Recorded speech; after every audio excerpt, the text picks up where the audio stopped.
Muhammad salawat. Salli ala Muhammad wa ali Muhammad wa ajil farajahum. Narae takbir, Allah. Narae risalat, Ya Rasulullah.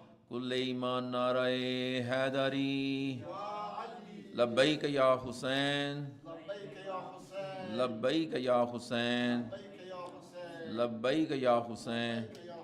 बर मोहम्मद व अहले बैत मोहम्मद सलावत अल्लाहुम्मा सल्लि अला मुहम्मद व आले मुहम्मद व अज्जिल फरजहum. In the name of Almighty Allah, the most beneficent, the most merciful, Allah shower His mercy on Prophet Muhammad sallallahu alaihi wasallam and his progeny. Now I would like to invite Brother Ali Zadeh for the recitation of Holy Quran. bar Muhammad wa Ahl Bayt Muhammad salawat. اللهم صل على محمد وآل محمد وعجل فرجهم.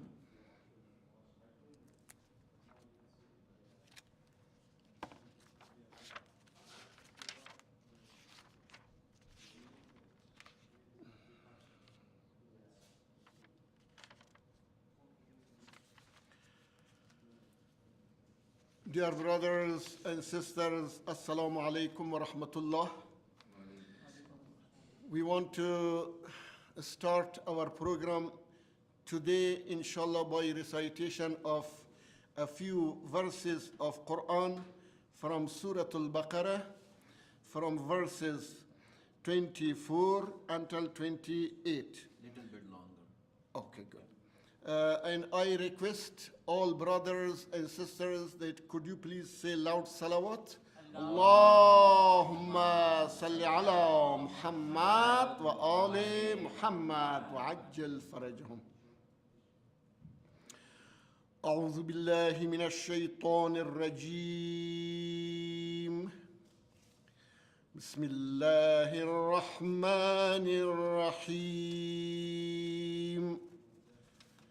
وبشر الذين آمنوا وعملوا الصالحات أن لهم جنات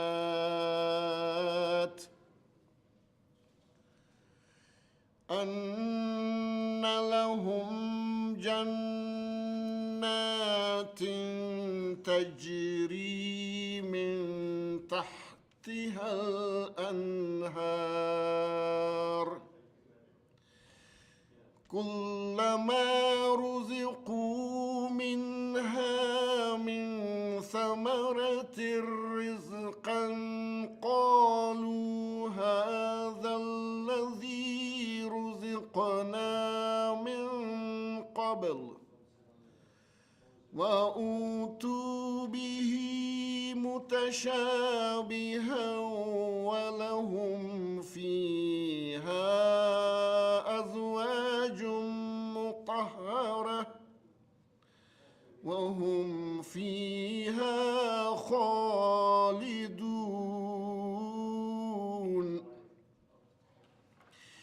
إن الله لا يستحيي أن يضرب مثلا ما بعوضة فما فوقها فأما الذين آمنوا فيعلمون أنه الحق من ربهم وأما الذين كفروا فيقولون ماذا أراد الله بهذا مثلا يضل به كثيرا ويهدي به كثيرا وما يضل به إلا الفاسقين الذين ينقضون عهد الله من بعد ميثاقه ويقطعون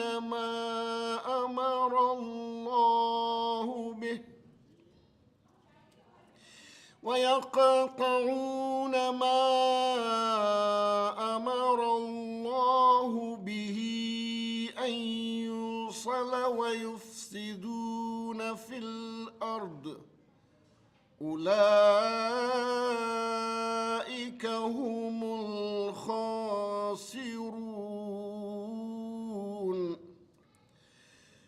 كيف تكفرون بالله وكنتم أمواتا فأحياكم ثم يميتكم ثم يحييكم ثم إليه ترجعون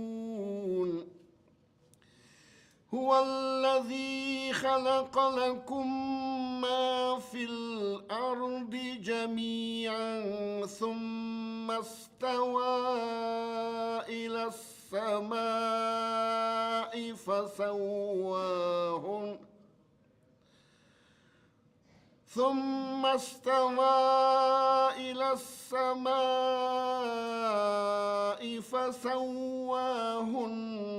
سبع سماوات وهو بكل شيء عليم وإذ قال ربك للملائكة إني جاعل في الأرض خليفة قالوا أتجعل فيها من يفسد فيها ويسفك الدماء ونحن نسبح بحمدك ونقدس لك قال إني أعلم ما لا تعلمون صدق الله العلي العظيم ربنا اغفر لي ولوالدي وللمؤمنين يوم يقوم الحساب برحمتك يا أرحم الراحمين اللهم صل على محمد وآل محمد وعجل فرجهم. Thank you. Jazakallah brother, Jazakallah. Bari digar salawat. Allahumma salli ala Muhammad wa ali Muhammad wa ajil farajahum. We are here to commemorate the great sacrifice of Mawla Hussain alayhi salam, his companion and family members who sacrificed their life in the way of Allah to save Islam from the evils. Today, 5th Muharram and 5th Majlis in the series of 12th Majalis, Journey of Imam Hussain alayhi salam. Imam Hussain opened dialogue with Umar bin Saad bin Abi Waqas and convinced him to left siege so that the Imam with his family and companion could leave Iraq. Imam knows they will not allow him, but Imam want to give them option tamami hujjat. In the beginning, Umar bin Saad don't want to fight with Imam Hussain alayhi salam cause he know the status of Imam alayhi salatu wassalam.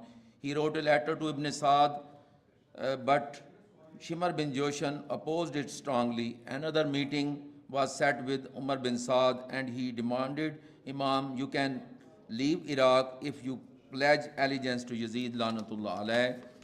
On hearing this, Imam refused that and gave universal statement, death with dignity is better than life with humility.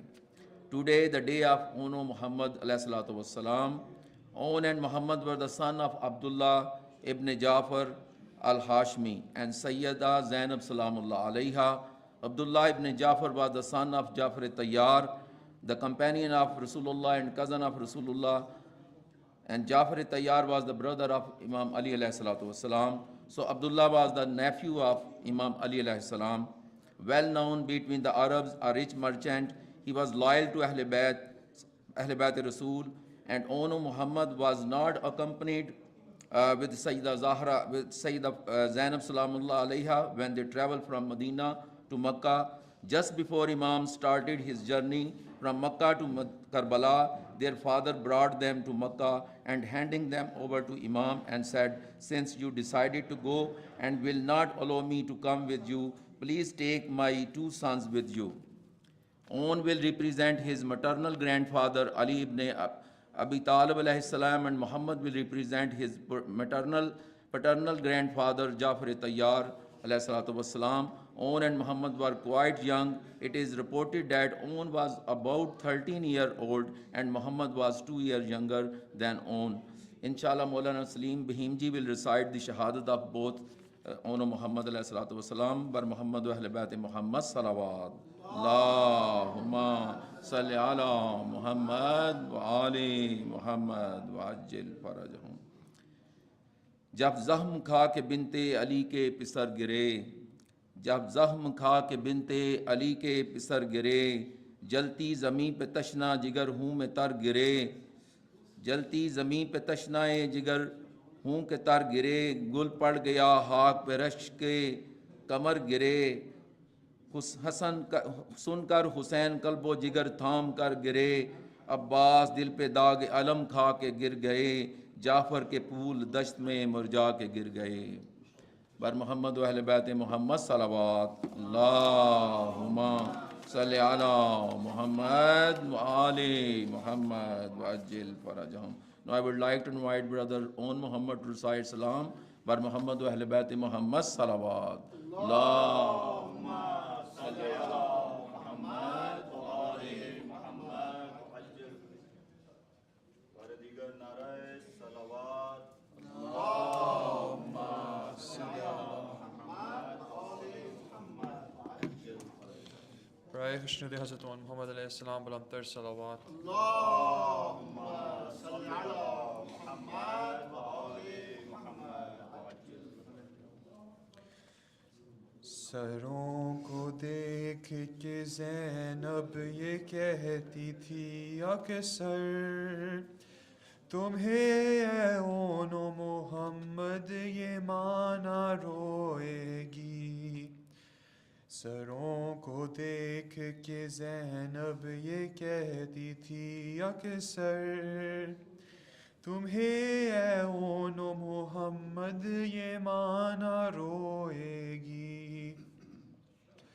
میں تم کو روؤں یا زہرا کے لال کو روؤں، کہاں تلک بھی یہ منظر میں دیکھتی جاؤں. سنا پہ ساتھ تمہارے ہے میرے بھائی کا سر، تمہیں اے اون و محمد یہ مانا روئے گی.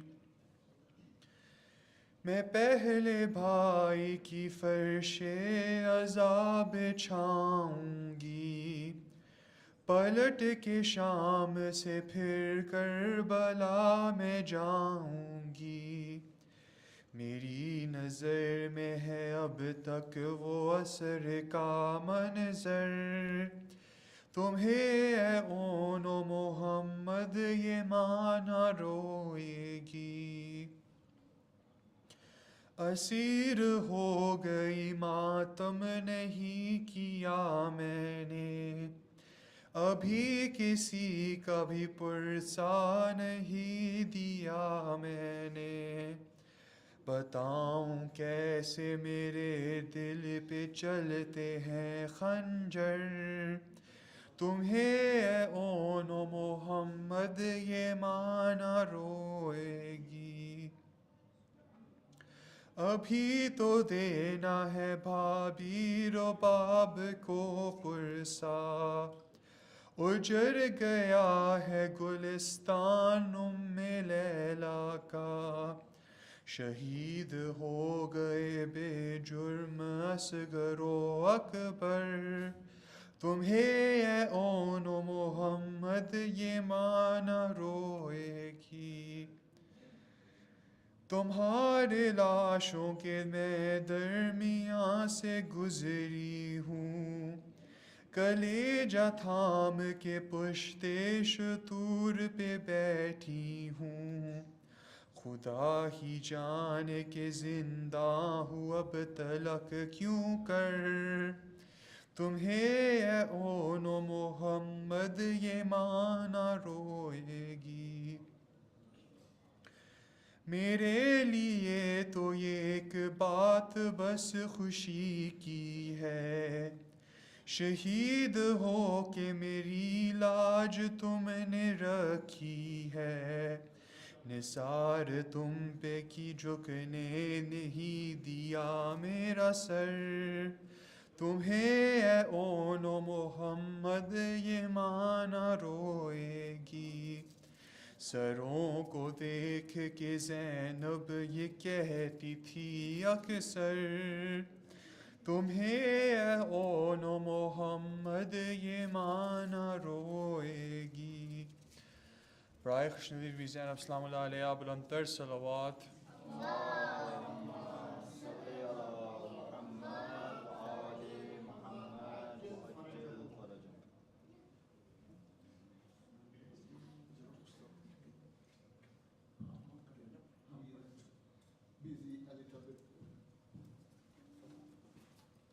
آواز بلند نعرہ صلوات۔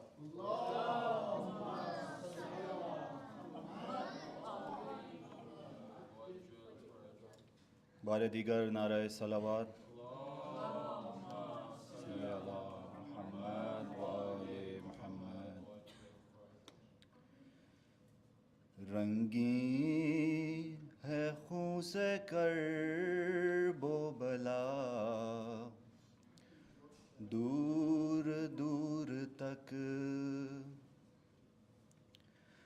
رنگی ہے خون سے کرب و بلا، دور دور تک قاسم کو لے گئی ہے قضا، دور دور تک رنگی ہے خون سے کرب و بلا، دور دور تک غازی کہاں کہاں سے اٹھائے تجھے حسین، غازی کہاں کہاں سے اٹھائے تجھے حسین، بکھرا ہوا ہے لاشا تیرا، دور دور تک رنگی ہے خون سے کرب و بلا، دور دور تک لالا کے شامیوں نے گرائے حسین پر، لالا کے شامیوں نے گرائے حسین پر، پتھر نہ کوئی رن میں بچا، دور دور تک اکبر کی لاش تک کبھی، اصغر کی لاش تک، اکبر کی لاش تک کبھی، اصغر کی لاش تک، شبیر کوہنیوں پہ چلا، دور دور تک رنگی ہے خون سے کرب و بلا دور دور تک چلتا تھا شمر بالوں سے تھامے سر حسین چلتا تھا شمر بالوں سے تھامے سر حسین گردن سے خون بہتا گیا دور دور تک رنگی ہے خون سے کرب و بلا دور دور تک غربت کے پہلے مل گیا نیزوں کو شیر خوار غربت کے پہلے مل گیا نیزوں کو شیر خوار ماں نے بہت تلاش کیا دور دور تک بالوں سے پکڑے دوڑتے گھوڑوں کے ساتھ ساتھ بالوں سے پکڑے دوڑتے گھوڑوں کے ساتھ ساتھ معصومہ کو چلایا گیا دور دور تک رنگی ہے خون سے کرب و بلا دور دور تک کہتا تھا شمر نیزوں پہ اتنی کرو بلند کہتا تھا شمر نیزوں پہ اتنی کرو بلند سب کو دکھائی دے یہ ردا دور دور تک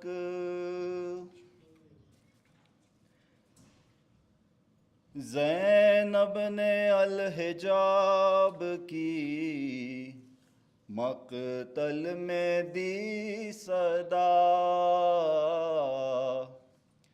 زینب نے الحجاب کی مقتل میں دی صدا اکبر غبار اڑنے لگا دور دور تک رنگی ہے خون سے کرب و بلا دور دور تک صلوات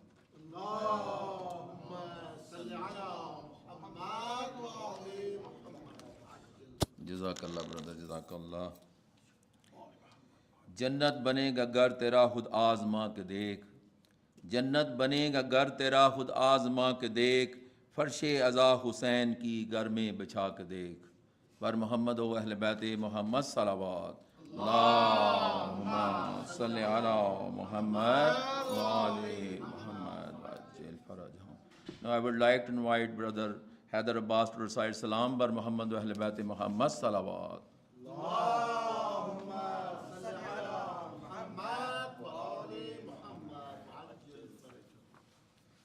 بڑے دیگر صلوات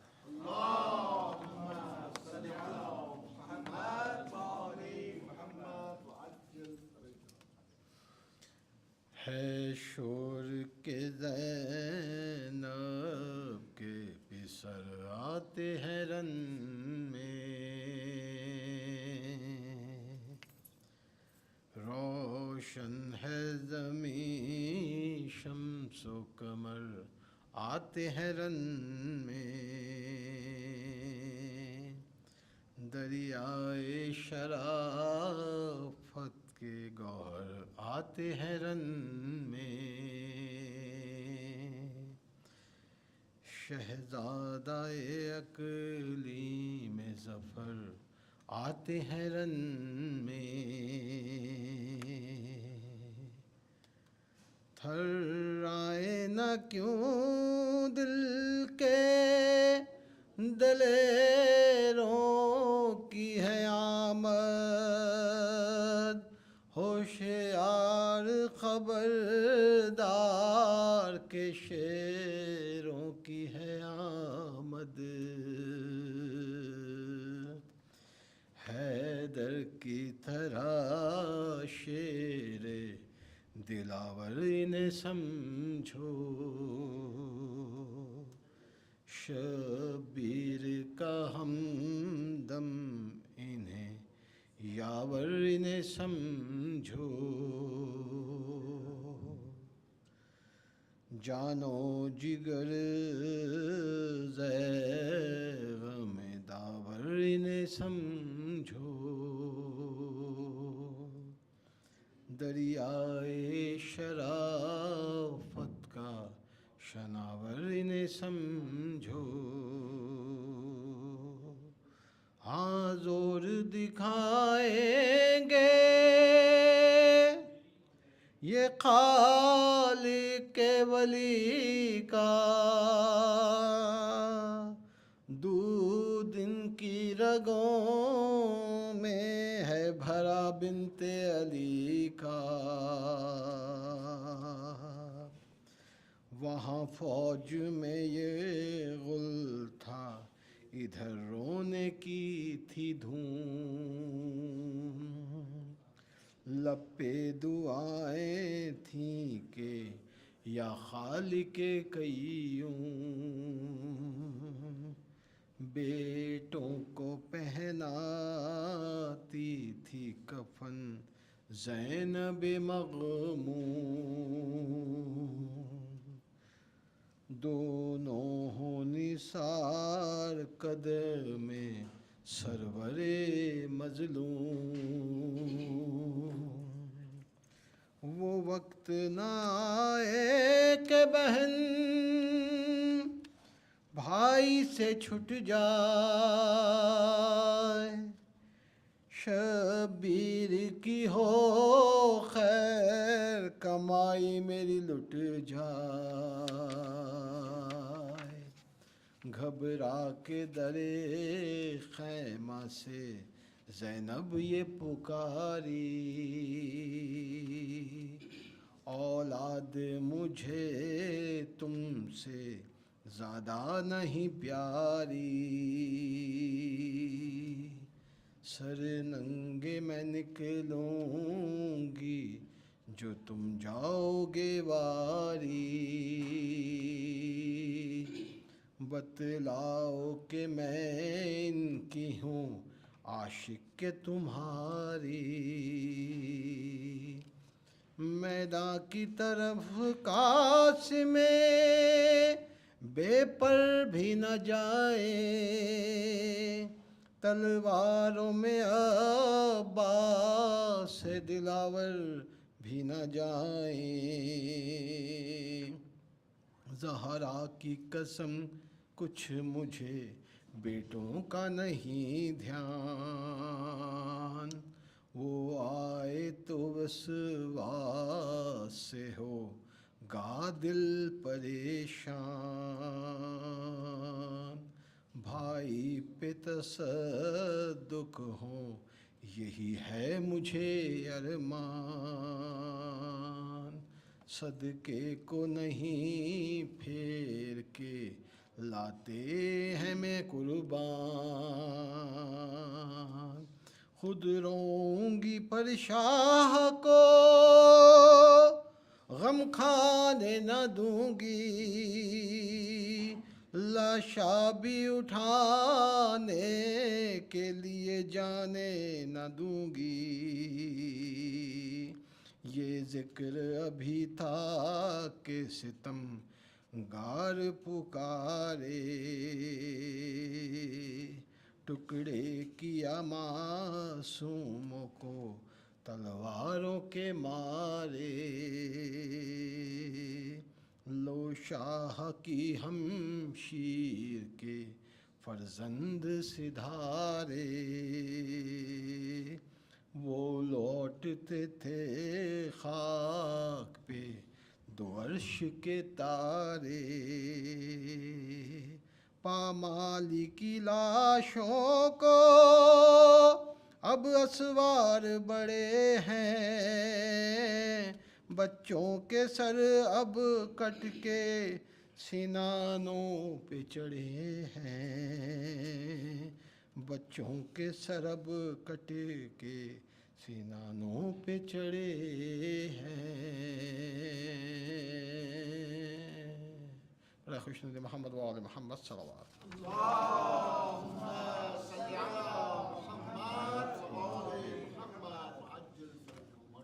Jazakallah, brother. Jazakallah. Now I would like to invite brother Babar to recite Salam bar Muhammad wa Ahl Bayt Muhammad Salawat.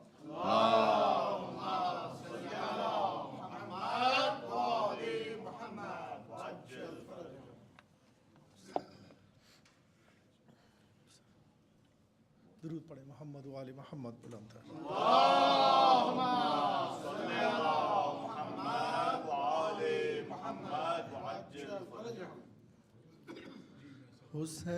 حسین جاتا ہے مرنے کو اے میری زینب.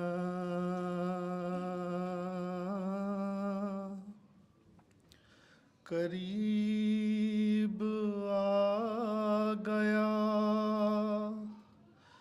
ہے وقت آخری زینب.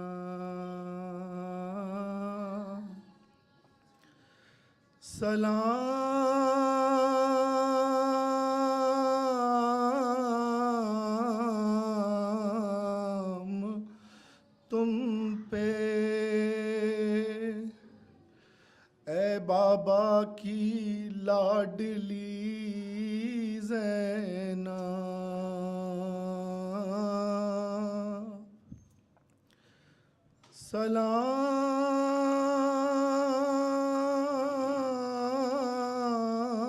سلام تم پہ اے بابا کی لاڈلی زینب. اور زینب نے کہا کون ہے پردیس میں میرا،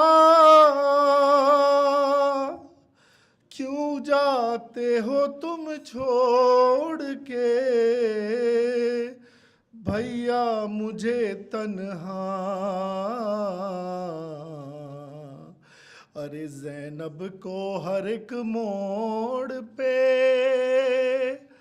تڑ پائے گی دنیا.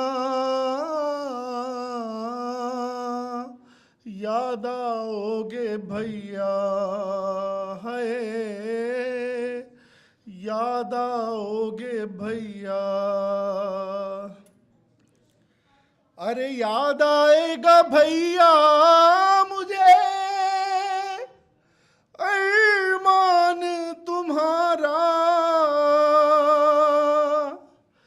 تم دیکھ نہیں پائے ہو اکبر کا جو صحرا. ارے دعوت کوئی شادی کی مدینے میں جو دے گا، یاد آؤ گے بھیا ہے. ارے اس ماہ سے منسوب تھی بھئی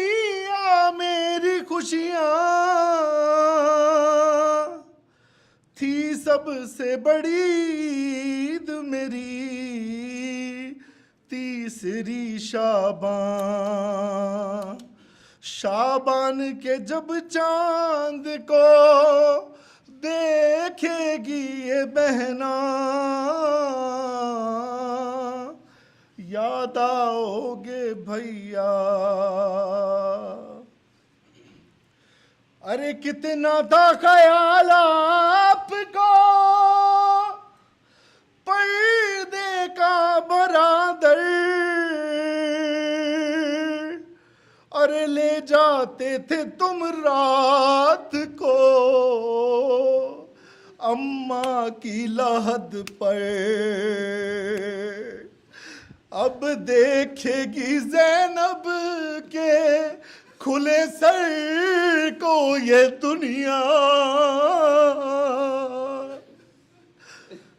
یاد آؤ گے بھیا۔ ارے کس طرح بلاؤں گی درد کا وہ منظر، ارے وہ سوکھے گلے پر تیرے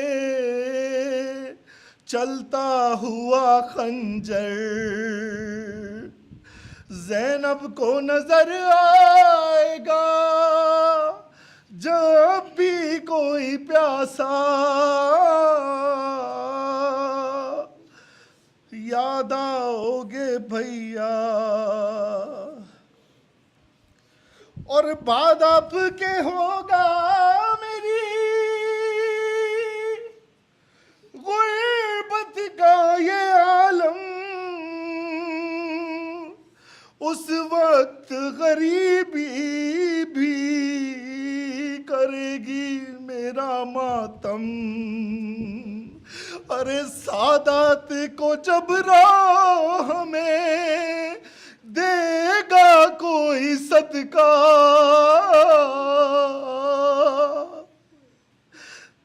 یاد آؤ گے بھیا۔ اور دیدار بھی ہو جائے گا بیٹی کے بہانے،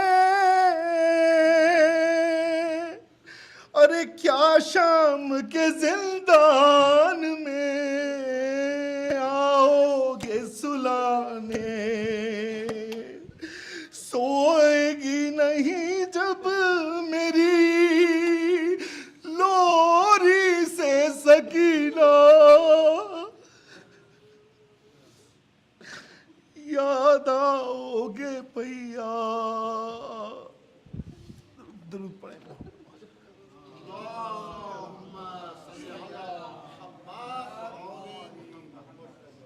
جزاک اللہ brother, جزاک اللہ. I would like to invite brother Waji Mustafa to recite Salam bar Muhammad wa Ahl Bayt Muhammad Salawat.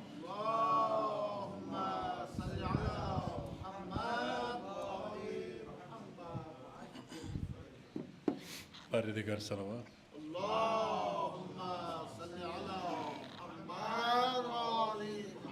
برائے خوشنودی امام زمان والانصار صلوات.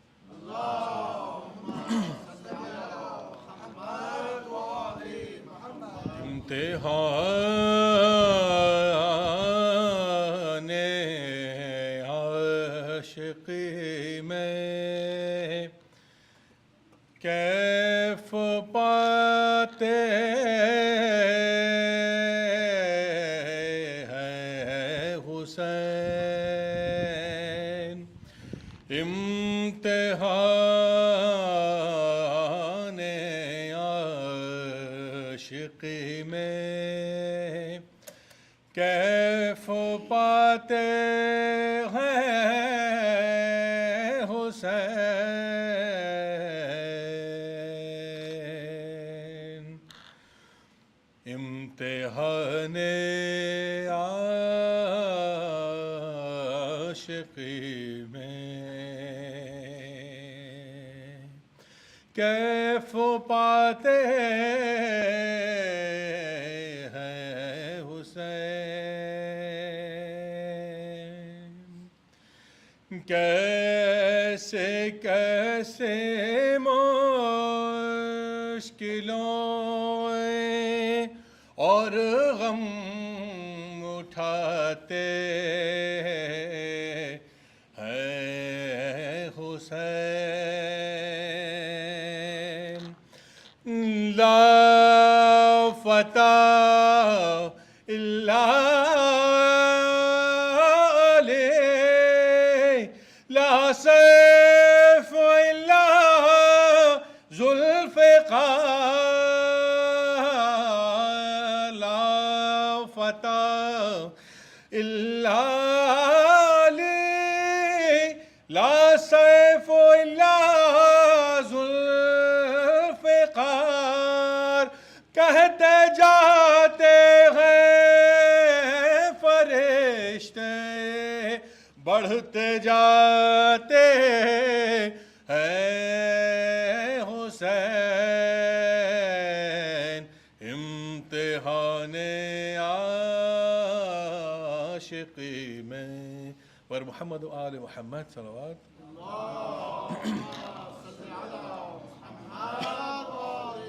بار دیگر صلوات.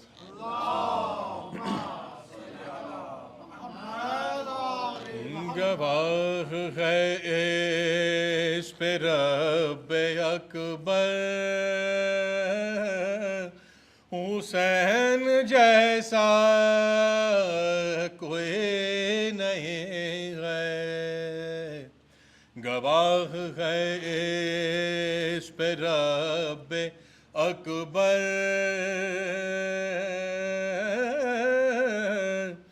حسین جیسا کوئی نہیں ہے. فلک کے نیچے فلک کے اوپر، حسین جیسا کوئی نہیں ہے. فلک کے نیچے فلک کے اوپر، حسین جیسا کوئی نہیں ہے. ہو نوح ہو یونس کلیم و عیسیٰ، کیا ہے امت کا سب نے شکوہ. ہو نوح ہو یونس کلیم و عیسیٰ، کیا ہے امت کا سب نے شکوہ. جو شکر کرتا ہو زیر خنجر، حسین جیسا کوئی نہیں ہے. جو شکر کرتا ہو زیر خنجر، حسین جیسا کوئی نہیں ہے. ذبیح کو باندھ کر لٹایا، خود اپنی آنکھوں پہ باندھی پٹی. ذبیح کو باندھ کر لٹایا، خود اپنی آنکھوں پہ باندھی پٹی. خلیل بولے چھری چلا کر، حسین جیسا کوئی نہیں ہے. خلیل بولے چھری چلا کر، حسین جیسا کوئی نہیں ہے. گلے لگایا جو حر کو شہ نے، تو حر نے بے ساختہ صدا دی. گلے لگایا جو حر کو شہ نے، تو حر نے بے ساختہ صدا دی. بہت سے ہیں یوں تو بندہ پرور، حسین جیسا کوئی نہیں ہے. जिंदाबाद हुसैनियत जिंदाबाद यजीदियत मुर्दाबाद यजीदियत मुर्दाबाद मोहम्मद अहले बैत मोहम्मद सलावत अल्लाहुम्मा गले लगाया जो हुर को शह ने तो हुर ने बेसाख्ता सदा दी बहुत से हैं यूं तो बंदा परवर हुसैन जैसा कोई नहीं है फलक के नीचे फलक के ऊपर हुसैन जैसा कोई नहीं है बनो के नेज़ा भी सर बुरीदा सुना सके जो कलाम रबी बनो के नेज़ा भी सर बुरीदा सुना सके जो कलाम रबी जहाँ में गुजरे बड़े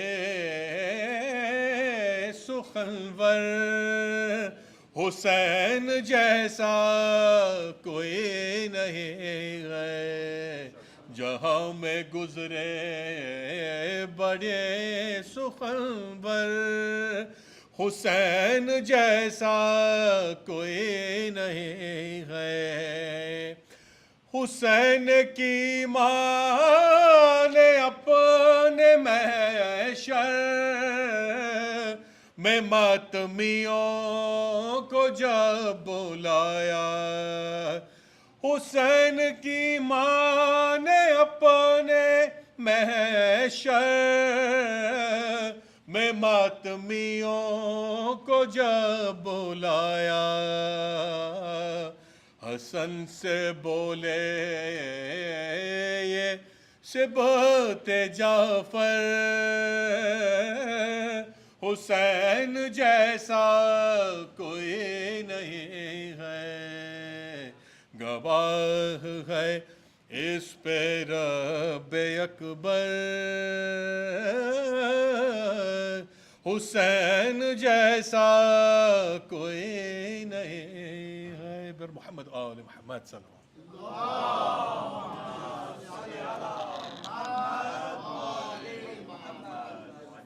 जज़ाकल्लाह ब्रदर जज़ाकल्लाह बारे दीगर सलावत अल्लाहुम्मा सल्ली अला मुहम्मद व आले Muhammad. So we still have majalis to be sponsored. I would like to request Mu'mineen, please sponsor the majalis Ashra Muharram. One majlis cost is $400. One or group of people can sponsor the majalis. Bar Muhammad wa Ahl Bayt Muhammad salawat.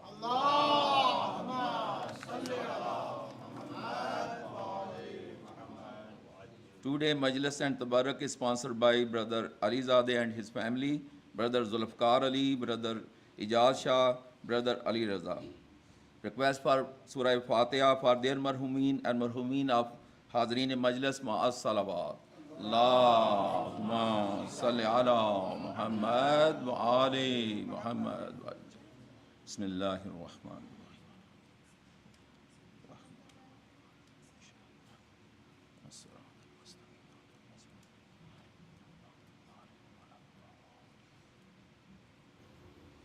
Muhammadu wa Ahl Bayt Muhammad salawat. Allahumma salli ala Muhammad wa ali Muhammad wa ajil farajahum. Before I invite Maulana, I would like to request all Mu'mineen, please step forward, come closer to Mimbre Hussaini, please. Narae Takbir, Narae Risalat, Kulle Iman Narae Hadari, Labbaik Ya Hussain, Labbaik Ya Hussain, Labbaik Ya Hussain, Bar Muhammadu Ahl Bayt Muhammad Salawat. Allahumma صل على محمد وآل محمد. Now I would like to invite Maulana Saleem Bhimji to recite Majlis tonight. Bar Muhammad wa Ahle Baiti Muhammad Salawat. وآل محمد وعجل فرجهم.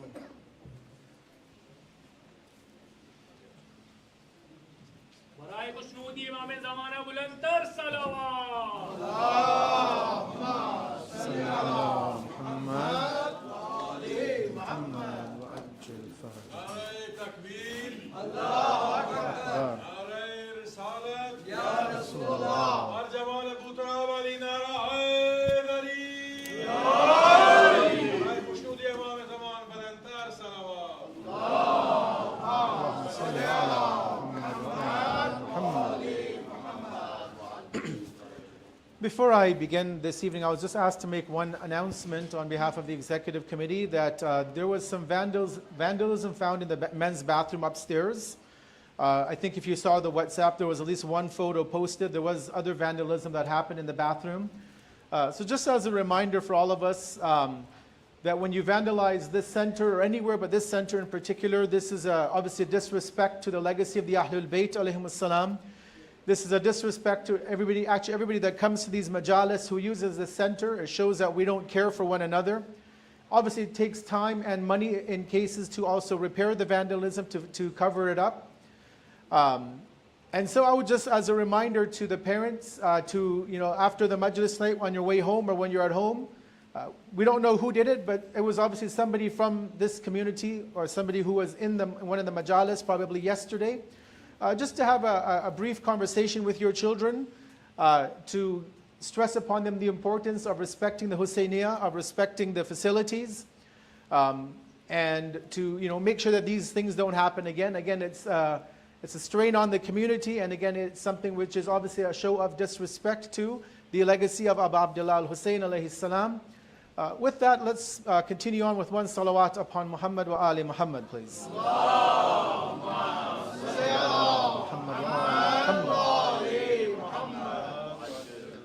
أعوذ بالله من الشيطان الرجيم بسم الله الرحمن الرحيم الحمد لله رب العالمين الحمد لله الذي هدانا لهذا وما كنا لنهتدي لولا أن هدانا الله ثم الصلاة والسلام على أشرف الأنبياء وسيد المرسلين وشفيع المذنبين سيدنا ونبينا وحبيب قلوبنا وطبيب نفوسنا وشفيع ذنوبنا أبي القاسم محمد اللهم صل على محمد وآل محمد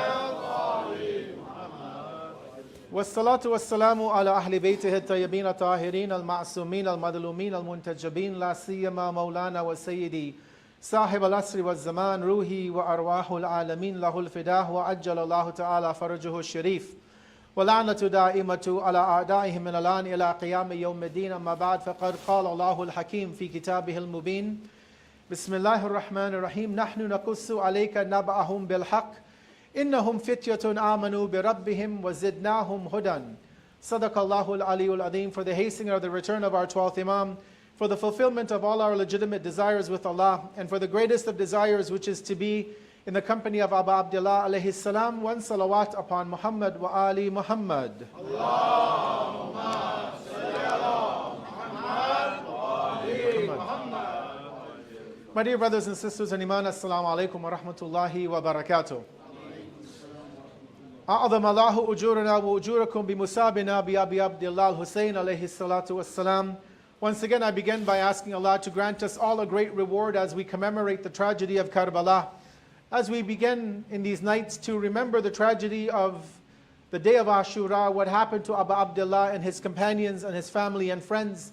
And we ask Allah to allow the love of Abu Abdullah to continue to remain in our hearts, and that fire and that passion within our hearts to commemorate the tragedy to be there forever until we breathe our last breath. This evening, I want to continue in the themes that we've been looking over. As you'll recall, in the very first night when we looked at chapter number 8, verse number 24, or at least one portion of that verse, we reflected on the fact that our theme was going to be about having a life, right? Not a physical life, as Allah mentioned, where He told us to answer the call of Allah and the Messenger when He calls us to that which gives us life, we talked about the fact that the life we are being invited to is a life of spiritual awareness, of recognition of Allah, of recognition of the awliya, of the Prophet, the Imams of the Ahlul Bayt alayhim salam. And once we know and recognize Allah, the Prophet, the successors of the Prophet, the family of the Prophet, those select members of the family of the Prophet, once we know and recognize them, then we are in a greater position to follow them. When we follow them, after having that love, the knowledge and love of them, when we follow them, that would necessitate the fact that we are going down the path of having spiritual life. And so in these last few nights, tonight being the 5th, we have been looking at, as you'll recall, we talked about the fact of a growing phenomenon in the world of spiritual but not religious. We talked about the fact that Islam gives us actually a combination of both, where we have religiosity, we have the teachings of Allah, and we have the concept of spirituality, but under the shadow of religion, not devoid, not separate from religion, that they both actually complement and they actually work together to get us closer at a spiritual level to Allah. We also then looked at the topic of Tawheed, of the oneness of Allah, what it means to not theoretically believe in one God, because let's face it, even Shaitan, even the devil in the Quran believes in the oneness of Allah. Shaitan believes in Tawheed, in Nubuwah, in Imama, in Adala, in Qiyamah. He has all of the same beliefs that you and I believe. But yet we curse Shaitan every day because his belief in the oneness of Allah was at a theoretical level. It did not translate into the practicality when Allah wanted him to submit to the orders and to prostrate towards Prophet Adam alayhi salatu wassalam. So we touched upon Tawheed. We then went on to look at what it means to build a functioning, vibrant community. We talked about the fact that a community is built up of individuals like-minded, not only people that live in a similar geographic area, but rather people that have similar goals in life, similar ideologies, a similar religion, a similar way of understanding the world. And then yesterday we looked at a more granular level, which was about individual, right? Having an identity as a believer. When we live in a world of isms, of communism, of socialism, of feminism, of capitalism, of liberalism, when we have all of these isms and ideologies out there, we looked at how do we as a community of believers go to the individual level and actually develop our own identity. That we can live in Canada, we can have our own back home nationality or identity, language, culture, food, so on and so forth. But how do we actually create and cultivate a Muslim Shia identity living in Canada? Today I want to continue in the thread and look at another topic in relation to all of that we've been going through. And I want to focus on a verse which I began with. If you know this verse, you know it. It is from chapter number 18, Surah Al-Kahf, the chapter of the cave, verse number 13. And it's a very unique verse in a very unique chapter. Obviously, all of the Quran is unique, right? It's hard to say some of the Quran is more unique than others. But in a way, certain ayat, certain chapters of the Quran, certain surahs of the Quran, they are at a much more deeper, profound level. You can't say that Surah Al-Baqarah is equivalent to Surah Al-Kawthar. Definitely both have unique themes, but the context, the depth, the level of profundity of Surah Al-Baqarah cannot be matched or paralleled to any other chapter of the Quran. Allah wanted it to be 286 verses, to be at the beginning of the Quran, to talk about multiple events, and Allah had a reason for that. We don't know the specifics, but we know that it has to be at a deeper level of understanding and content because of the sheer length of the chapter. So if you fast forward to chapter 18, Surah Al-Kahf, there are at least 3 major stories in this chapter that we need to pay attention to. Number 1, obviously, is the people of the cave that I want to focus on this evening in the topic. Number 2, we see a story about Musa, Prophet Moses, peace be upon him, and a young man that he meets up with who's not known in the Quran by name. He's just known as an individual that Musa encounters, but he's known in the hadith as al-Khidr. Right? There's a very detailed story of the two men meeting, going through a journey. Al-Khidr does some very strange things, right? He drills a hole in a boat. He destroys public property or private property. He did it for a reason, unlike the vandalism yesterday, right, which was no reason, but this was a reason that Al-Khidr did it. Al-Khidr kills a young man, seemingly for no reason at all, and then he does some construction work. He becomes a construction worker. He fixes a wall. Even though the people of the town hated on him, they pushed him away. They didn't give him what he needed in terms of food. But yet Al-Khidr does all of these things. So there's another story which is very deep and profound, which we all need to read and reflect on what he did and why he did it. And then the other story which is also in there is about Dhul Qarnayn. Right? Again, a very interesting individual. Many opinions of commentators of the Quran. And who was Dhul Qarnayn? Who are Ya'juj and Ma'juj? Are they still alive? Where are they? What is this wall they built? Is it Alexander the Great? Is it the Great Wall of China? All of these, theories abound.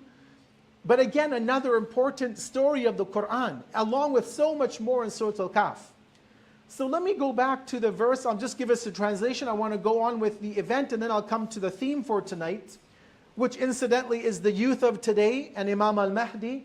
Ajjalallahu ta'ala farajahu al-sharif. Allahumma salli ala Muhammad wa ali Muhammad. In which Allah, in this verse, as He does in all of the Quran, or most of the Quran, He speaks directly to Rasulullah. And Allah says, نَحْنُ نَقُصُّ عَلَيْكَ نَبَأَهُمْ بِالْحَقِّ. Allah says that we, meaning Allah, He speaks in the plural, but He's one God, but He speaks out of the royal plural because of the greatness and the stature and the magnitude of Allah. So He says, نَحْنُ نَقُصُّ عَلَيْكَ نَبَأَهُمْ بِالْحَقِّ.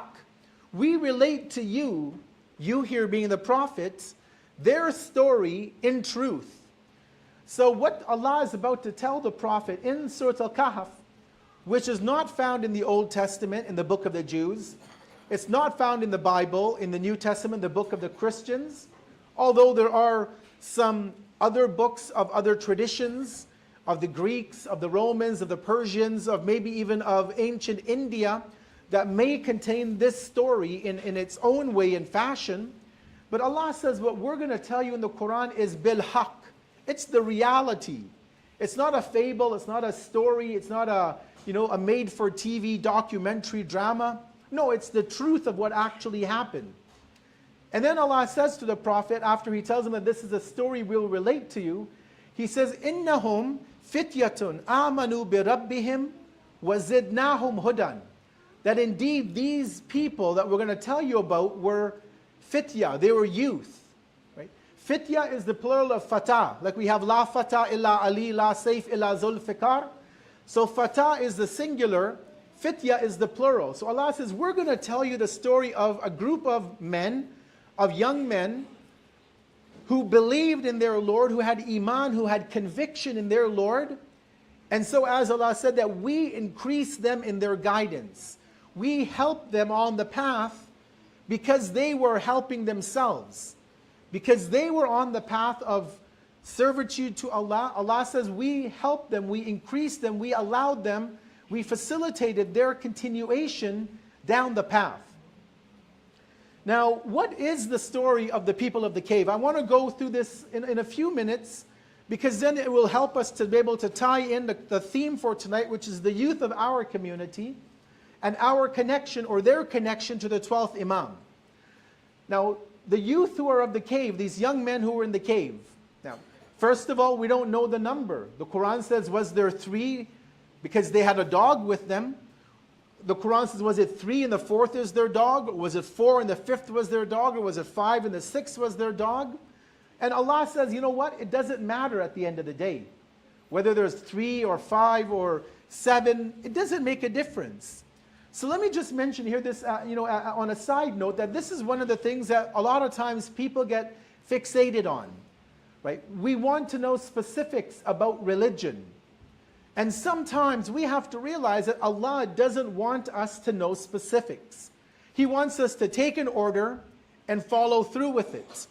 Yes, there are times when Allah will want us to do things in a certain way, like wudu, like praying is done in a certain fashion. But there are times when you read the Quran and you'll say, well, why didn't Allah clarify it? He could have told us, was it 3, 4, 5, 6, 7 people in the cave? But you know what? Doesn't matter. It's not an important point or fact to know.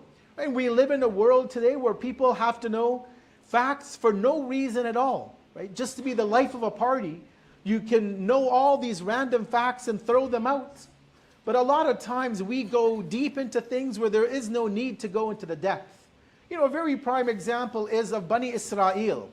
You know, these people who were given so many blessings by Allah, but yet they really missed the grand picture. They missed the big picture of submission to Allah.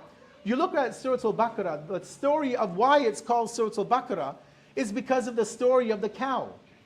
There was a murder that happened amongst the Bani Israel.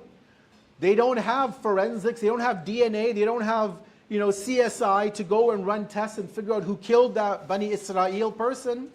So what do? They go to the prophet of the time. They say, we have a murder in the community. How do we find out who the murderer was? And Allah gave the prophet wahi revelation, told them, go and slaughter a cow, a baqarah. Go and slaughter the cow, take a piece of meat of the cow, put the piece of flesh of the cow against the dead body, that man will come alive and he'll tell you who killed him. A simple commandment. What do the Bani Israel do? Right? In their habituated ways of critiquing and insulting prophets and killing prophets, as they have a tradition of doing, killing innocent people, they go and say, what color should the cow be? Should it be red or yellow or this color? What color is the cow? Then they say, what does the cow do? Is it one where you just milk, or is it a cow that tills the land? What does the cow do? What do we use the cow for? They kept asking question after question after question. They got all their answers, and then they tell the prophet, Al-ana ji'ta bil-haq. Now you have come with the truth. Now we know the color, what the occupation of the cow is, how thin or fat it is. We know everything. Now we'll do what you want us to do. But the goal of their goal was to submit to Allah. But they asked too many questions and it made life too difficult for them. So moral of the story, as I move on, as believers, sometimes we don't have to ask too many questions. If you have a religious question, you ask your marja taqleed, you email, you get the answer. Don't make life more difficult on yourselves. Right? People do that. They'll say, I want to go to a restaurant. I have to find out if it's halal or not. Okay, no doubt. You have to find out, is it halal?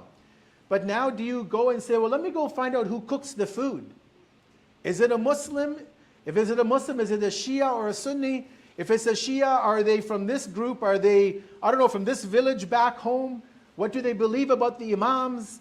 If it's a non-Shia, do they believe this and that? If it's a non-Muslim, what religion do they follow?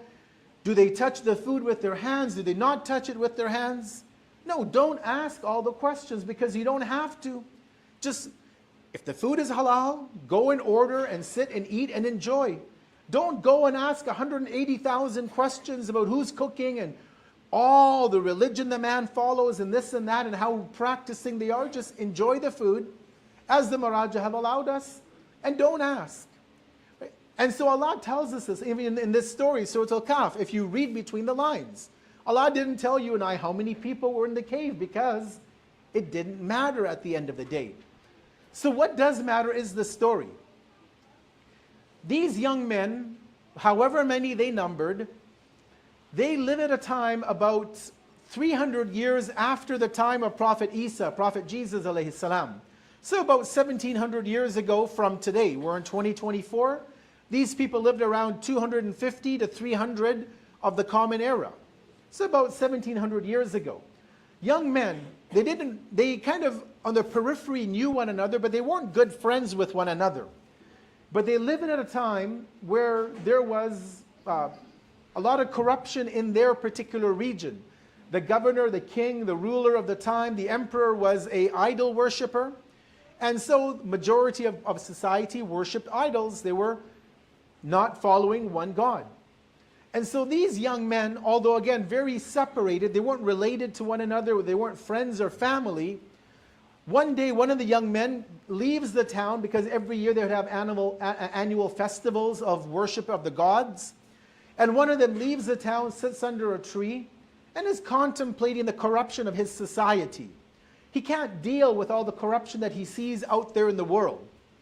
He's sitting there reflecting, thinking, and then another man comes. He sits, they get to talking, they realize they're both following the same way. They both are opposed to idolatry. Third person comes, fourth one. It continues until this group of young men are sitting there and they're like, what are we going to do? We can't live in this society. These people are worshiping false gods. They're engaged in acts which are against what we have, our morals and our belief system. So they say, you know what, let's just get out of town. Let's just go away for a while. Let's go into this cave that they know of out of town. We'll just relax in there. Let things kind of blow over in the city. And then we'll go back and we'll try to tackle the problem. Well, guess what? They go into that cave. They take a bit of a rest. And that little bit of a rest turns into a sleep of 308 years. Right? Not a half an hour nap that we take in the afternoons, right? Or on Saturday afternoon when we come home after work or in the evening. 300 years they fall asleep in the cave. Now obviously this is a miracle from Allah. Nobody can come and say, well, there's some scientific explanation that we want to try and figure out how did they sleep. Were they in some kind of a incubator or whatever? No, just accept the fact that this was a miracle from Allah. They wake up after 300 years, and obviously they're hungry. They wake up, they begin to talk to one another. They say, how long did we sleep? They say, maybe a day, a part of a day, a couple of hours. Maybe, because they're looking at one another. They haven't aged at all. They're the same age. It's not like they grew big white beards. No, they're still the same physical, facial characteristics. So they're like, okay, we just slept for an hour, a day, a half a day. And they're like, okay, why don't one of us go to town? The rest of us will stay here because we still have problems with society. Why don't one of us go to the city? We got some money in our pocket, so get some food. We'll go and buy the food. We'll come back. We'll have dinner together, and then we'll figure out, do we go back to town in the evening, and how are we going to deal with the corruption of our society? It happens that they go back to town. The man has coins, but he's been asleep for 300 years, right? You think about that. Even in Canada, we always have new coins and paper money being printed. And there probably will come a time where they'll say, okay, after this date, your money is no longer legal tender. Maybe the bank may take it, maybe the bank won't. They'll say you have a deadline, right? And after that deadline, your money is now worthless. So this young man goes to town. First of all, he gets to the city, and it's completely changed. It doesn't look anything like it did when he was there 300 years ago. So he's looking around. By the way, this isn't in the Quran. This is all in the hadith that I'm presenting to you. So you won't find this specific narration in the Quran verbatim. I'm giving you what the hadith tell us. But he comes to town and he's like, the buildings are destroyed. There's new buildings. A lot of other ones are now just ancient ruins and artifacts. Restaurants that used to be there or places to order food are no longer there. Homes have changed. Everything is different. The people's clothing is different. 300 years, obviously, fashion will change.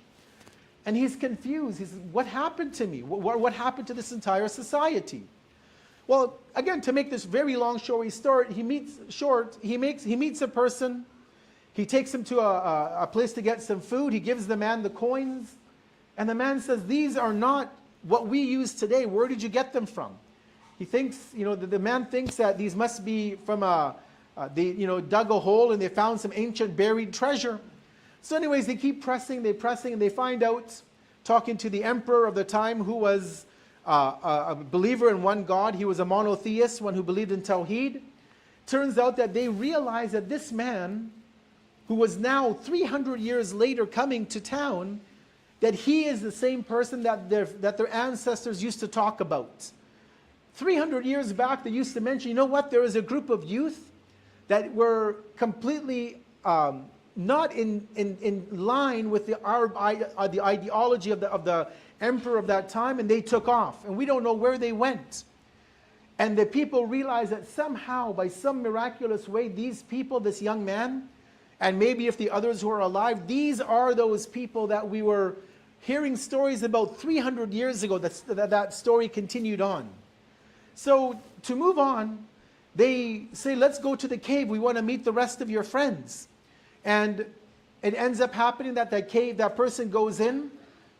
Historical narrations mention that the cave becomes sealed. And now, up until from that time until today, 1700 years, they are in that cave. They're in that cave, and as we're told in the hadith, that they will come out one day. And when they come out, they will be, as we're told, the first helpers of our 12th Imam, Imam al-Hujjah, Ajjalallahu Ta'ala, Farajahu Sharif.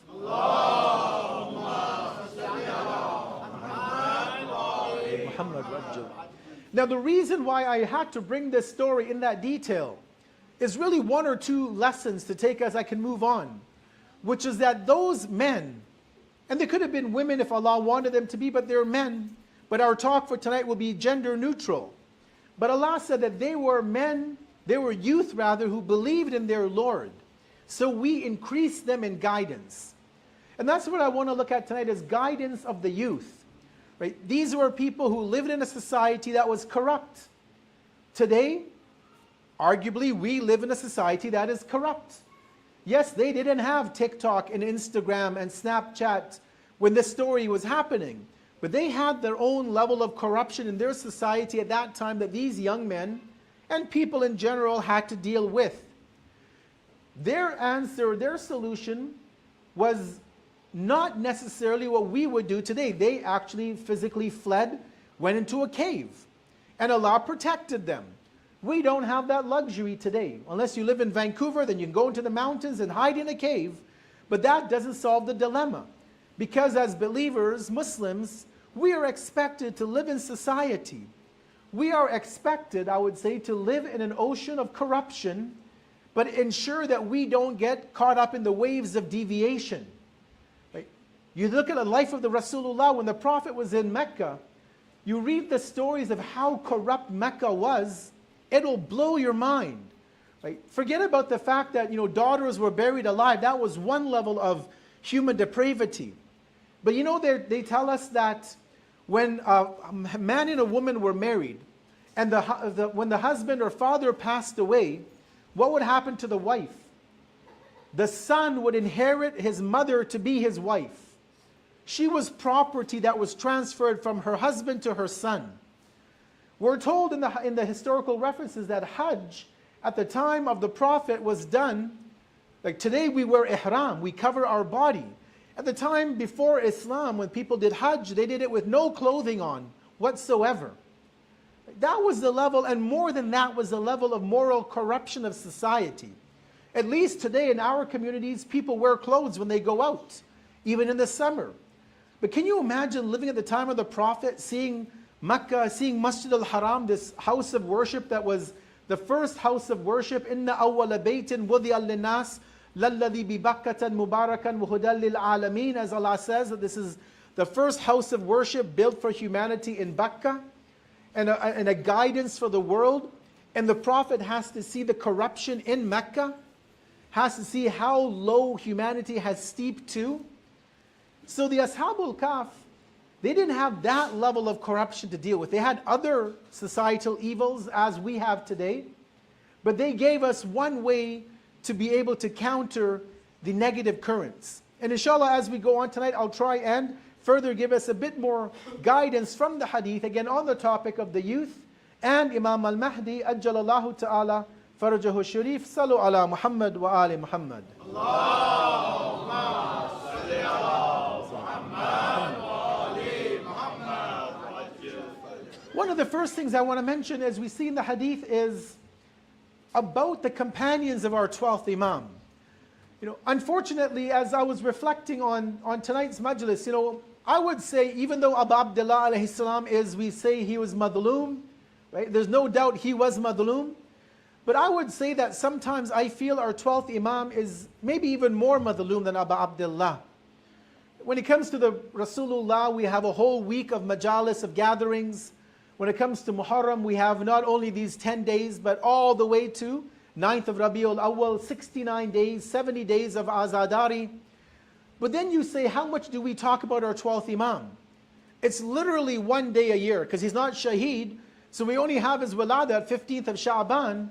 And even then, people say, well, you know what, it's such a holy night, let's just get together and do a'mal, du'as, worship. No doubt, du'as are important.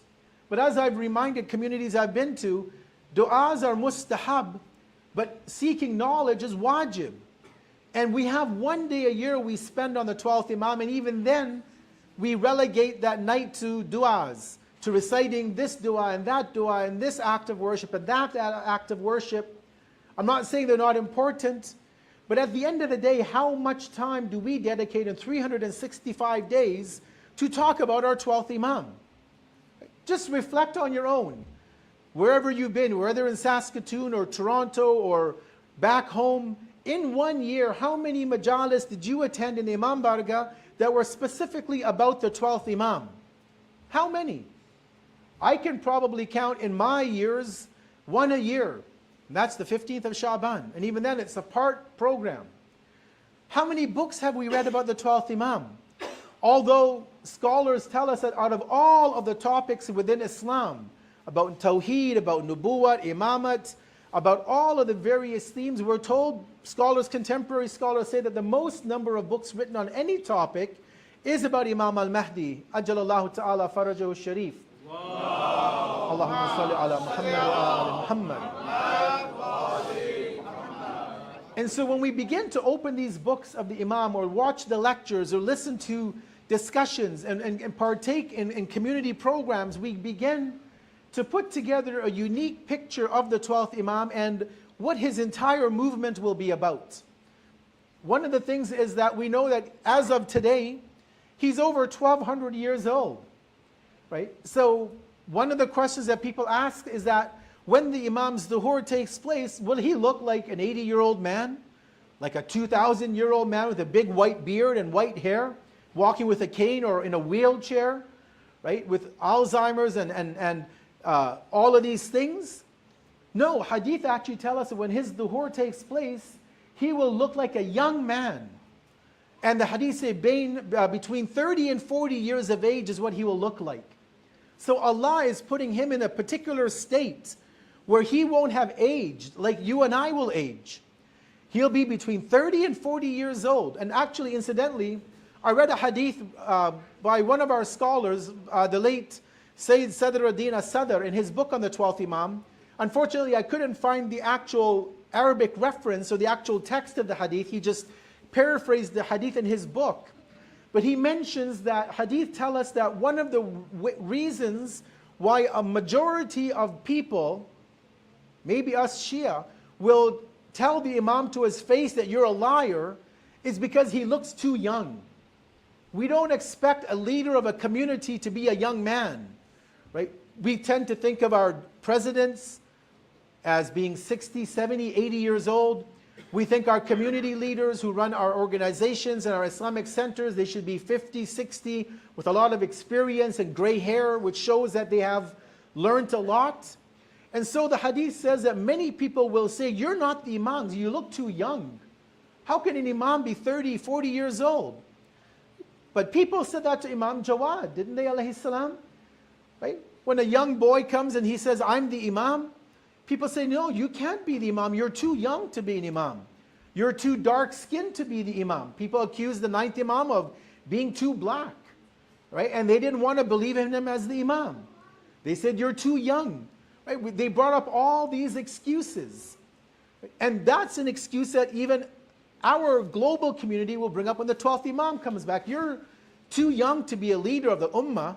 Right? We expect our leaders to be 50, 60 businessmen, rich, powerful, wealthy, affluent. What do you have to show for yourself? So that's one of the things that we have to remove from our mind, that the imam will look like a young man. He won't look old. He won't be, biologically he may be 2,000 years old, or however old he is when Allah makes his dhuhr, but he will not look old. Right? And we have to realize that he When he comes and he says, I'm the Imam, and he proves it, don't say, well, you don't look old enough to be an Imam. Right? Because Prophet Isa alayhi salam was an Imam, was a prophet, when he's in the cradle as a baby, a few hours old, and he speaks. But what about the ashab of the Imam? What about the companions, right? Those who will be, you know, we hear that number 313 all the time.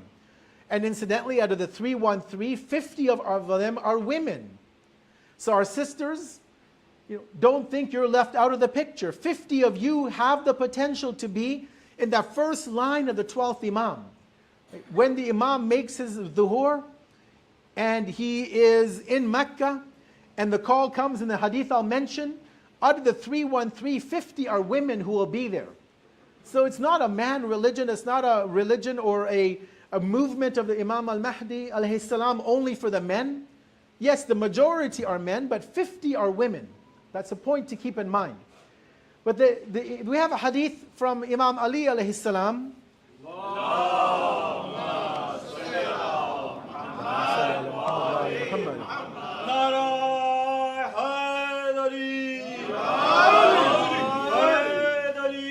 Ya Ali.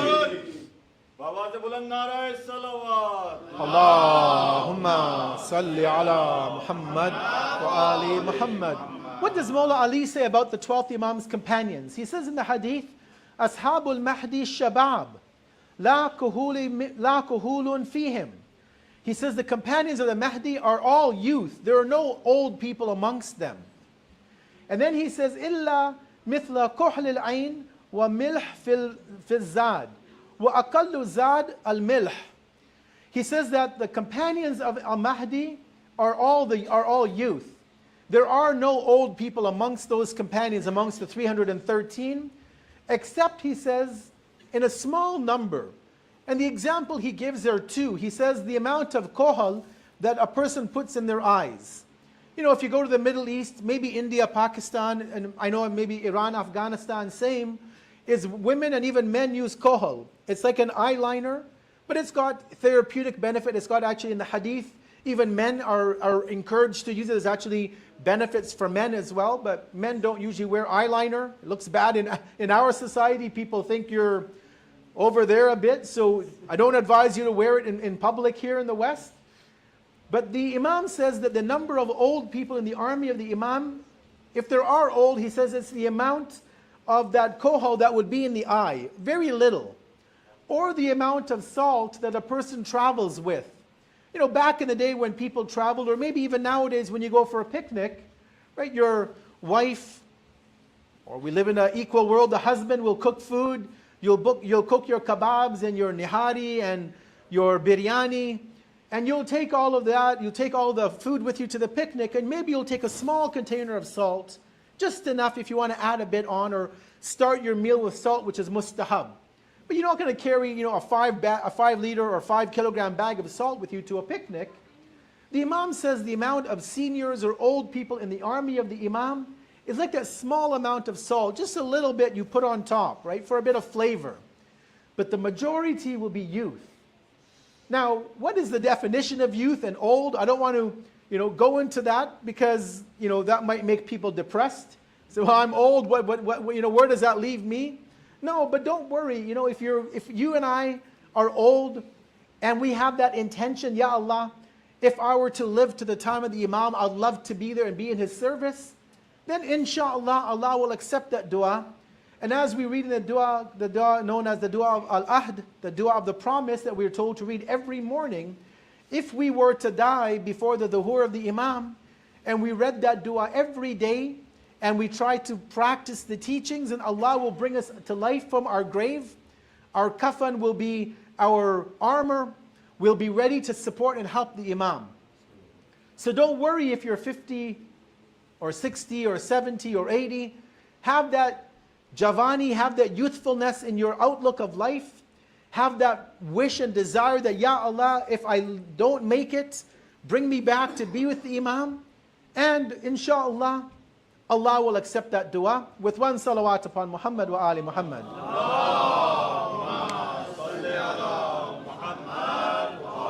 Muhammad. And so when we look at history, brothers and sisters, I'm going to conclude very quickly here. we see that a majority of revolutions in the world begun with the youth. If you look at the Islamic Revolution of Iran, 1979, the youth were at the forefront. In fact, when they went to the late Imam Khomeini, may Allah raise his rank, and they said that you don't have an army. Where are your militia? Where are your people with weapons that will overturn the Shah? Right? The Shah of Iran was supported by America, had the massive military arsenal and the support of the Western governments. And they said to Imam Khomeini, where is your army? What did he say? He said, the army that will support me in bringing about an Islamic government are in the stomachs of their mothers, in the wombs of their mothers right now. Meaning that it won't be the old men of Tehran or Qom or Mashhad. It is those fetuses in the wombs of the mother who will be born, and they will recognize the beauty of Islam and the need for an Islamic government, and they will take charge and implement this revolution. And that is what happened. You can study it and see for yourself, but you move forward from there. You see that major global movements that have happened have been led by the youth. Right? I'll give you one example again and I'll move on. We all know what happened in occupied Palestine on October the 7th, correct?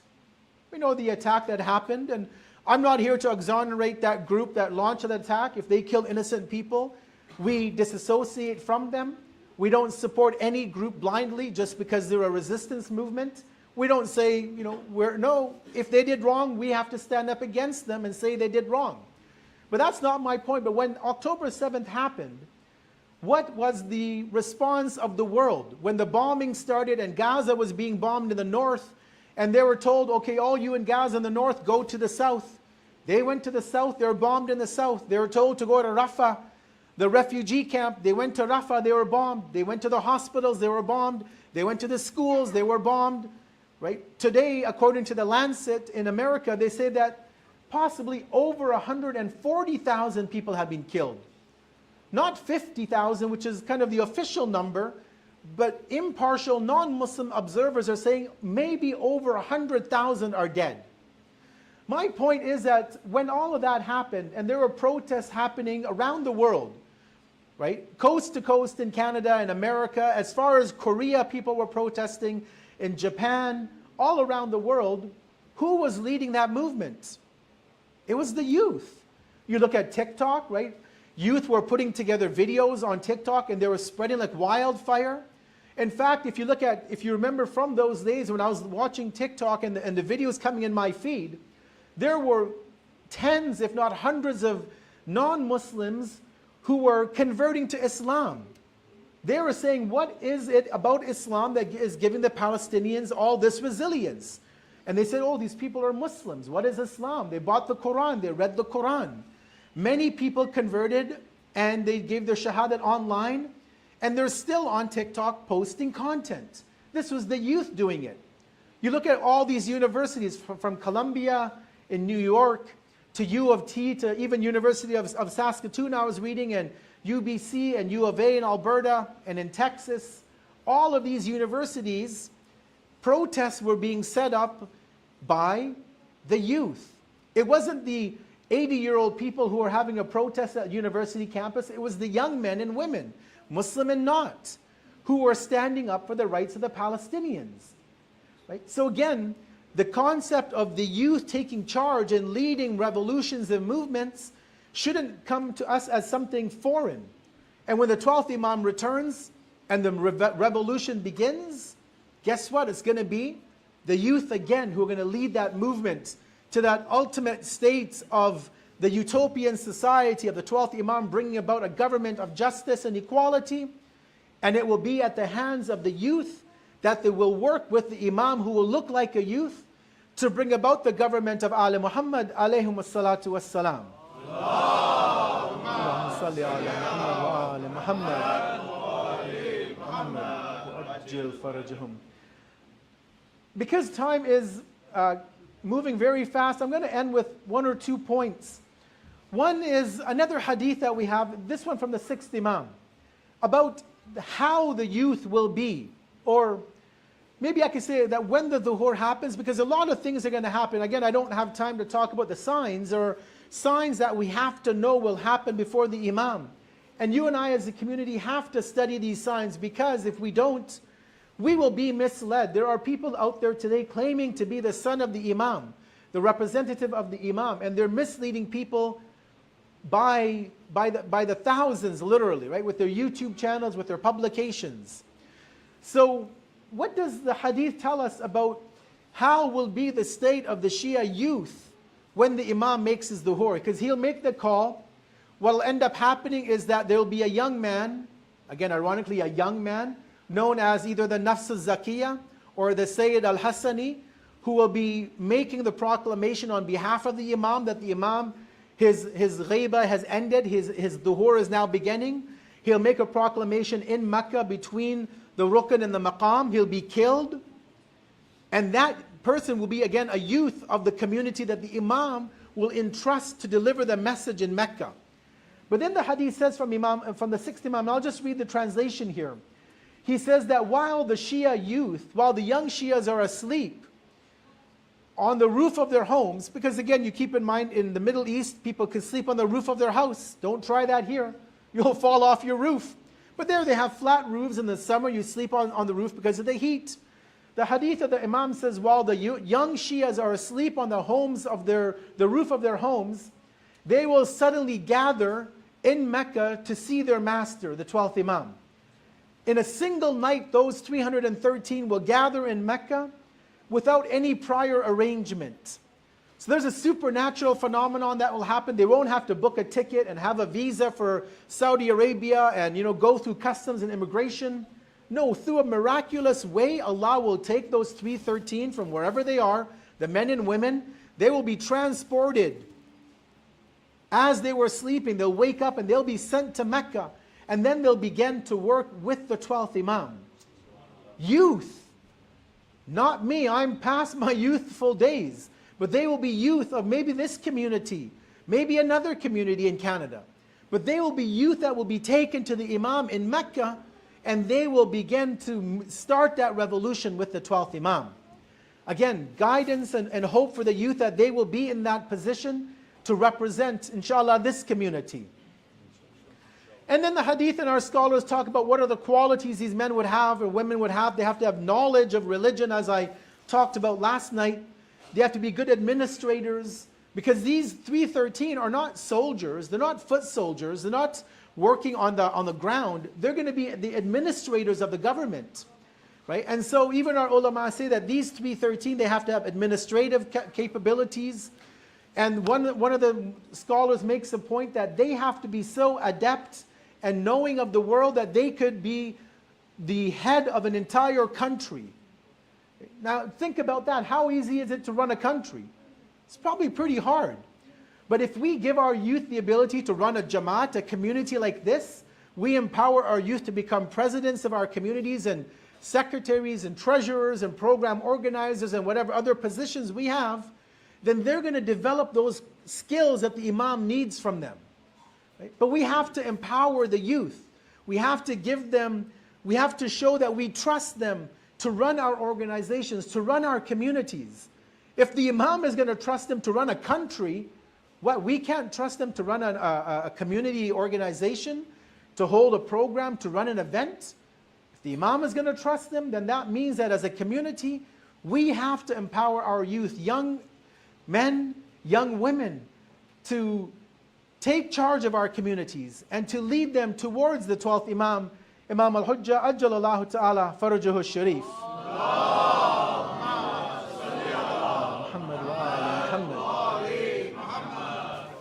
And so let me end with a couple of points to kind of sum all of this up. As I said that the Ashabul Kahf, chapter 18, go home and read this chapter. Read it as a family. At least read that one story, which maybe ends at verse, I think, 20 or 25. It's only the very initial part of Surah Al-Kahf, and you'll tell where it ends. But go home as a family and read the chapter. Go and find commentaries online from respectable Shia scholars and study the chapter, at least that part. See the power that the youth have. Number two is recognize, again through your own education and homework, of the role of the youth at the time of the 12th Imam and his appearance. realize that the youth have a role to play at the time of the 12th Imam, and so we have to, as a community, give them the ability to lead us today. If the Imam has trust in them, who are we to not trust them? If Abu Abdullah, on the day of Ashura, he's about 58, 59 years old, 57 years old, but yet he trusts Ali al-Akbar alayhi salam to be on one side of the army with the alam. He has Abu al-Fadl Abbas, a man in his 20s, to be on the other side. And then we say, I can't trust my youth to run a community.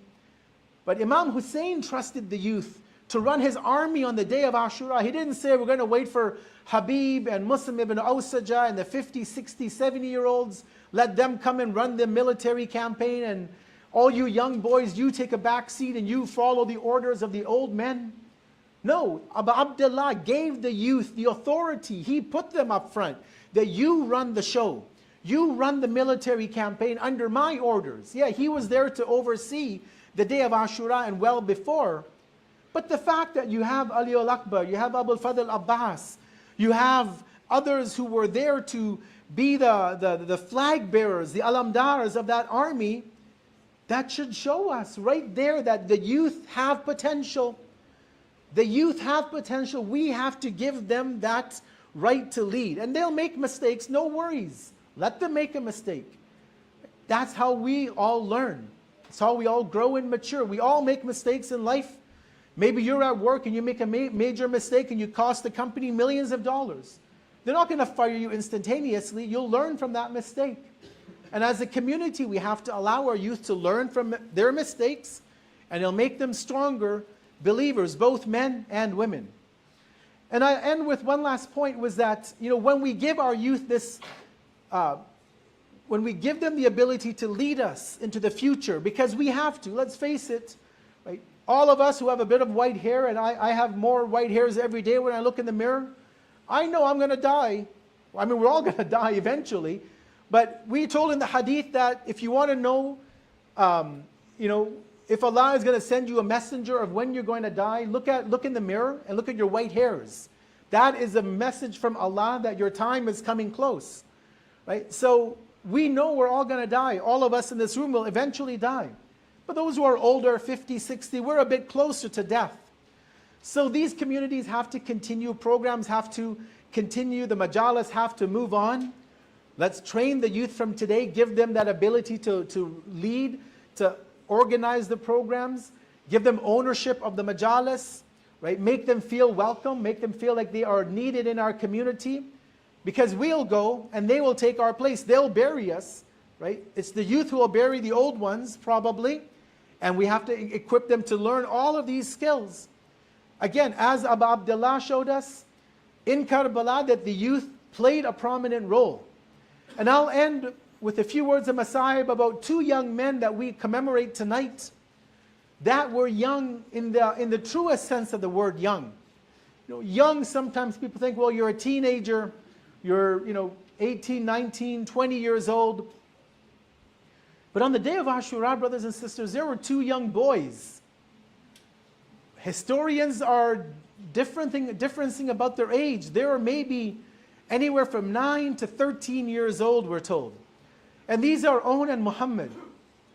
The two young boys who were the sons of Abdullah ibn Ja'far, and one of them was the son of Bibi Zainab alayhi salam. We know that one of the sons was from another wife that Abdullah had. But regardless, both were brought up in the house of Zainab alayhi salam, and both were treated as the sons of Bibi Zainab, Own and Muhammad.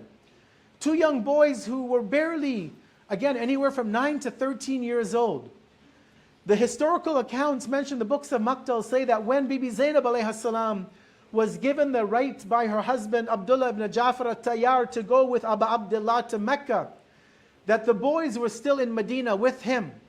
Now, why didn't he go to Karbala? There's an entire story behind that. I don't want to mention that tonight. But whatever the reason is, that eventually he gets to Mecca and he takes his two sons and he tells Zainab alayhi salam that, these two, I can't go to Karbala, I can't go to Kufa with you to be with Abu Abdullah, but these two are going to be my representatives on the day of Ashura. these two are going to be our representatives and supporters for Abu Abdullah. And so as Abdullah ibn Ja'far leaves the two sons in the custody of Sayyidah Zainab alayhi salam, or maybe even on that road towards Kufa, and he goes back to Medina, these two sons eventually meet up with Sayyidah Zainab alayhi salam with Abu Abdullah, and they join that caravan. And these young boys, although they're so young, but they realize what the situation is. They weren't naive, they weren't gullible. It wasn't that they were so young that you couldn't tell them what was going to happen. They knew that they were on a one-way journey, that they wouldn't come back home to their father. They wouldn't come back home to Medina. They wouldn't come back to the grave of their grandfather Rasulullah. And so as they get to Karbala, and as they're with their mother Zainab alayhi salam, and as they see Abu Abdullah, obviously they're itching. They know they want to go and represent the family. They want to represent their father. They want to represent their grandfather on the day of Ashura. And Lady Zainab alayhi salam, she would tell them that, what can I do? She would tell them that, look, when you come to the day of Ashura, and I know you'll go to Abu Abdullah, you'll ask him for permission, and I know he's going to say no to you because jihad is not wajib on you as young children. And I know you want to go and defend Abu Abdullah and this religion. But you go and you do what you have to do to Abu Abdullah to allow you to go on that day. And on that day of Ashura, brothers and sisters, is where these two young boys, Aun and Muhammad, where they shone with their brilliance. Although they were young boys, they knew what they were getting themselves into. And as that day of Ashura dawned, and the people were going, their family, the friends were going to the battlefield, eventually the time for Banu Hashim came that they had to go to the battle. And as these two young boys looked towards their mother, Sayyidah Zainab alayhi salam, in her tent, and she is looking at their young faces, she realizes that whatever she can say to Abu Abdullah, that it would break his heart to have these two young children to go. And so as the books of Maktal mention, that they go to their uncle, they go to Abu Abdullah, to their Imam, to their master, and they ask him for the permission. And what can Abu Abdullah say? He says to them that you are too young. Jihad is not wajib upon you. Go back to your mother, go back into the tent. And as they would go with their heads down, sad that they don't have the ability to go, Lady Zainab alayhi salam, the mother, she would go to them, she would remind them, she would remind Abu Abdullah actually, that our mother Fatima Zahra alayhi salam, that she had recounted the tragedy of Karbala. She would tell Abu Abdullah that for the sake of our beloved mother Fatima Zahra, for the sake of our beloved mother Bibi Fatima, please allow these children to go. And without a word, Abu Abdullah, he submits to his beloved sister Bibi Zainab alayhi salam. How can Abu Abdullah break the heart of his beloved sister? And as the Banu Hashim go to the battle, eventually Aun and Muhammad, they go towards the battlefield. Muhammad begins the battle. A small young boy, he goes on towards the battlefield. Although he was so young, he has the blood of Ali al-Murtada, Haydar al-Qarar in him. He has the blood of his entire lineage. He has the blood of Ja'far al-Tayyar in his body. He has the bravery of Abbas in his body, the same Abbas who taught them how to fight. And we're told that he kills many of the enemy soldiers. But eventually, as all of the people would, especially these two young boys, Muhammad falls onto the ground and he calls towards Abu Abdullah. But before Abu Abdullah can go, his younger brother also runs into the battlefield. Him too also being trained in the art of war by Abul Fadl Abbas. He also fights very bravely on the day of Ashura. But how much can a young boy of 9 or 10 years old fight? The thirst of the day has destroyed him. The hunger of the day, the heat of the day of Ashura is completely destroying this young boy's body. And eventually, after he kills a few of the enemy soldiers, he too falls onto the battlefield. And as all the other people would let that last call out and say, Alayka minna salam ya Abu Abdullah. And Imam Hussain would run to the battlefield. He would run and the enemy forces would scatter. And they would watch Abu Abdullah, how he would deal with Aun and Muhammad. And how Abu Abdullah would have to carry the bodies of these two young boys back to the camp. And as the boys' bodies are brought back to the camp and put on the ground, Lady Zainab alayhi salam doesn't run out of the tent to go and cry over their bodies. She doesn't go to weep over the bodies. She doesn't go to lament over the bodies. She basically thanks Allah. She goes into sajda and asks Allah to thank her for offering this qurban in the way of Allah on the day of Ashura for the preservation of Abu Abdullah. وَسَيَعْلَمُ الَّذِينَ ظَلَمُوا أَيَّ مُنْقَلِبٍ يَنْقَلِبُونَ إِلَى اللَّهِ وَإِنَّا إِلَيْهِ رَاجِعُونَ. Matem Hussain. Hussain.